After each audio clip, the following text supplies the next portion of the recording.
When individuals become part of a community, they develop a heightened capacity to share.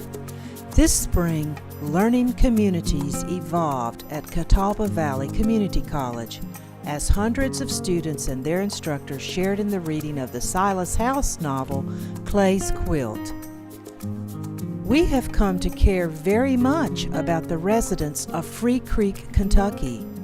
Challenges experienced by Clay, Dreama, Cake, Easter, Alma, and Aneth touched the many joys and sorrows in our own lives. Several large group book discussions in our library allowed us to debate the wonderful human complexities that unfold in Clay's Quilt.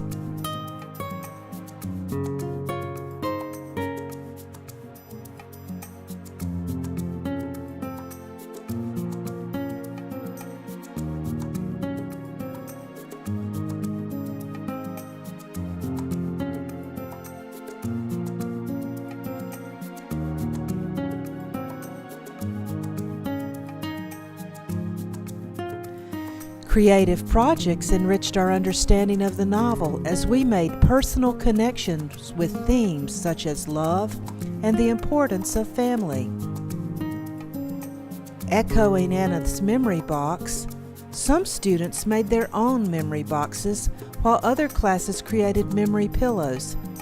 Just like Uncle Paul's colorful cloth fragments, our students stitched together pieces of their own lives on their memory pillows. Births, deaths, military service, homecomings, hobbies, passions. The full range of human experiences are bound in these pillows.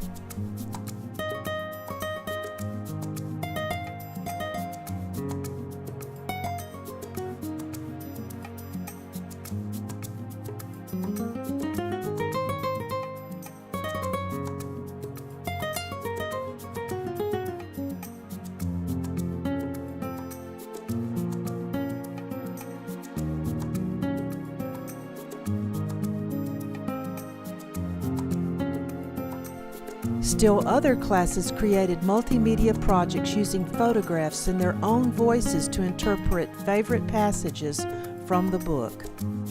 Chloe listened to the tires crunching through the snow and ice as they moved slowly on the winding road. It sounded as if they were driving on a highway made of broken glass. On one side of the road, there rose a wall of cliffs, and on the other side was a wooden guardrail. It looked like the world dropped off after that.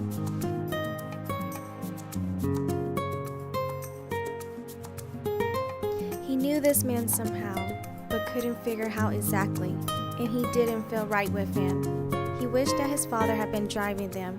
He reconsidered and simply wished that he could put a face to the word, Daddy. A red bird. It blazed even more brilliant against the snowy black drop, lit on a tree branch above Clay's head. The red bird considered him, looking concerned, and then darted off.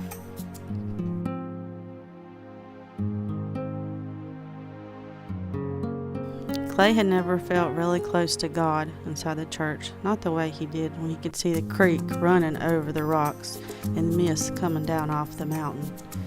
He walked up to Free Creek and up the mountain. He ran quickly along the white path until he reached the big cedar tree and sat on the rock edge with his knees pulled up to his chest. He closed his eyes. He felt God floating all around him. He felt his presence burning into the trees, popping on the air. This is where God lives.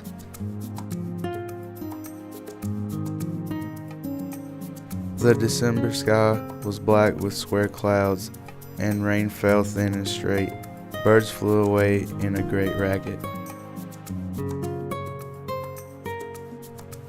She thrust her arms into the air, spinning round and round, then skipped back up the road, twirling around with her head thrown back to catch snowflakes on her closed eyes. She was a sight, that red blur against the snow, dancing like she was celebrating life.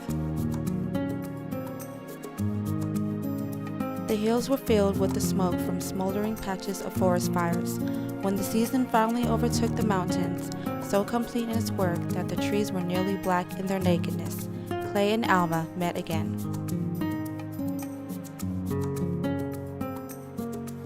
The day slips away slowly, so quietly and secretly that no one really notices until it is gone. The peach light stands like steam along the horizon, changing the shape of things.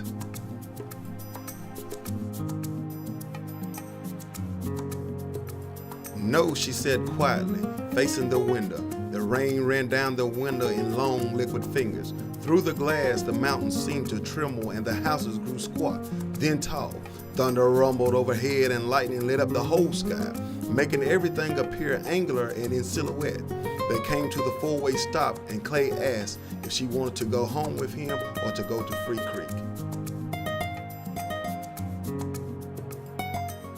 They stood on the beach looking out at the blackness. The darkness over the ocean was so thick that it looked made of syrup. There was no moon, and even the stars were dimmed by the bright lights of the hotels lining the shore. It was beautiful and frightening at the same time. A little breeze stirred the trees, which brushed together like a girl's prom skirt. There were not many stars, and the sky was so black that it seemed a thick, misty blue.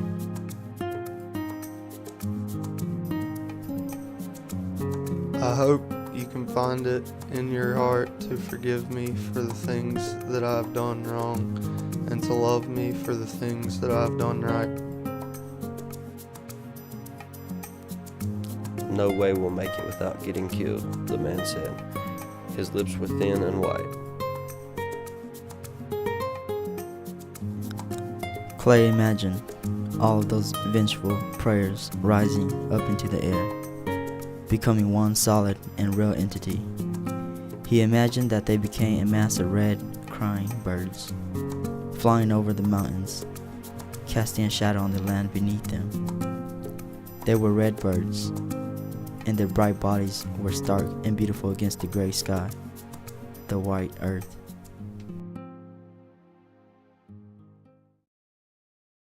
Autumn settled itself down over the land like a colorful skirt. Dusk came earlier and touched the leaves with sharp breath. The hills were filled with smoke from smoldering patches of forest fires.